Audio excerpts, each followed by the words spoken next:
In this topic, we're going to look at optical communication. In particular, we're going to look at fiber optics. So we're going to look at refraction in this first subtopic, and then we'll look at some of the problems associated with fiber optic transmission, and we'll do some more signal to noise ratio questions. And then in the final subtopic, we will look at some of the technology behind actually transmitting down a fiber optic and look at encoders and decoders slightly. So before we start talking about refraction, then we've got what's called the refractive index, which refers to how quickly a light travels through one medium compared to another. If we take some optical fiber that has a refractive index of 1.5, we can then use this information so that we can work out the wave speed through the optical fiber. So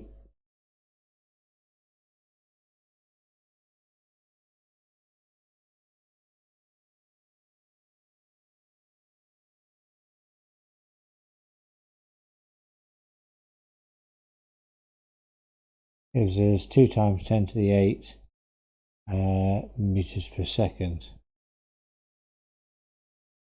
So if we have a light beam and it goes from our slow material, as we'll see, it's our core of our fiber optic, and then some of that energy is then going to continue on into our fast material, and we'll call that it's going to be refracted, and then some of that energy will also be reflected. So we can see that the beam bends away from the normal, i.e. towards the boundary of the refracted. But actually, if we adjust the angle at which the light beam is pointing, then we'll actually get to a point where there will be no refracted energy and it is all reflected. And we all know what this is called. Yep, it's total internal reflection, and the reflected energy is at the same angle as it arrives at. So this is the principle of a fiber optic. So let's look at a fiber optic construction. So if we look at our fiber optic construction, then the main part, we've got our core and then our cladding. So our core makes up our slow material, and then we've got our cladding, which is our fast material. So therefore, then when our light source down there, we get our total internal reflection as it bounces down our fiber optic.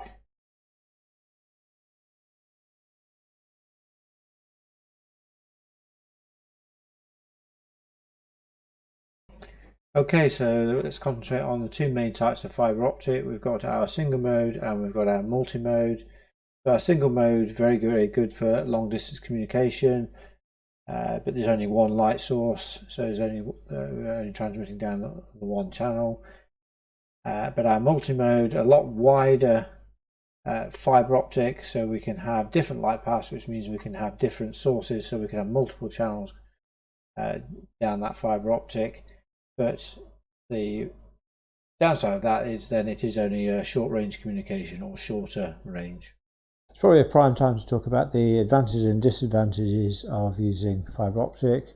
Our fiber optic, we've got a much greater bandwidth than copper cables. It means we can send more information at a given time, and obviously then we can support higher transmission rates.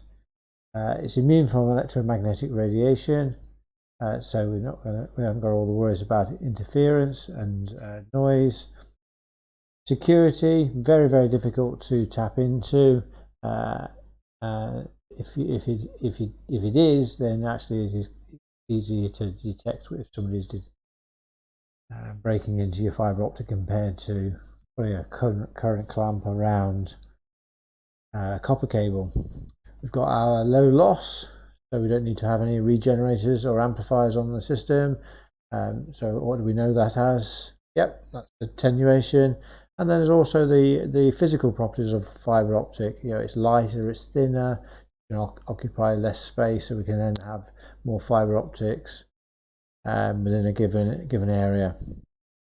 Disadvantages of it, though, it's difficult to actually splice connectors together so they don't get any loss, and also it's relatively expensive to install compared to, say, using our copper cables. Okay, so our first example calculation that we've got a telephone, we've got a fiber optic used for telephone communication.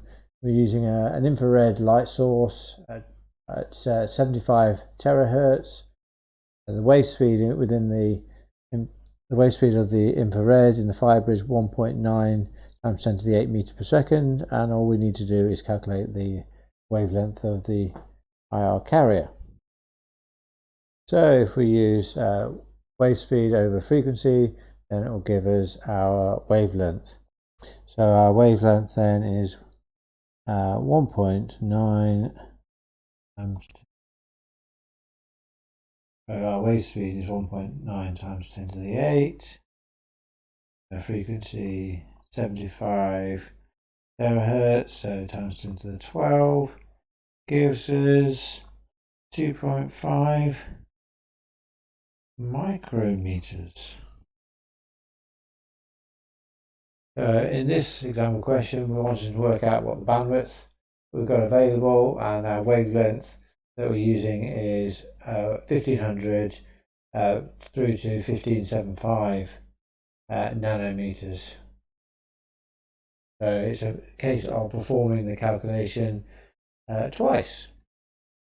So if we do it for when we've got a wavelength of 1500 nanometers, then we end up with a frequency of 126.67 times 10 to the 12 hertz. And then again, if we do it when our wavelength is 1575 nanometers, we end up with 120 times 10 to the 12 hertz. So then for looking at our bandwidth, if we then take the difference between the two, so if we take the difference between the two, then we end up with 6.04 times 10 to the 12 hertz of bandwidth that we have available. Okay, in this last example then, we're going to determine the maximum number of channels that we can have in this bandwidth that we've got available when each channel has a bandwidth of 125 gigahertz.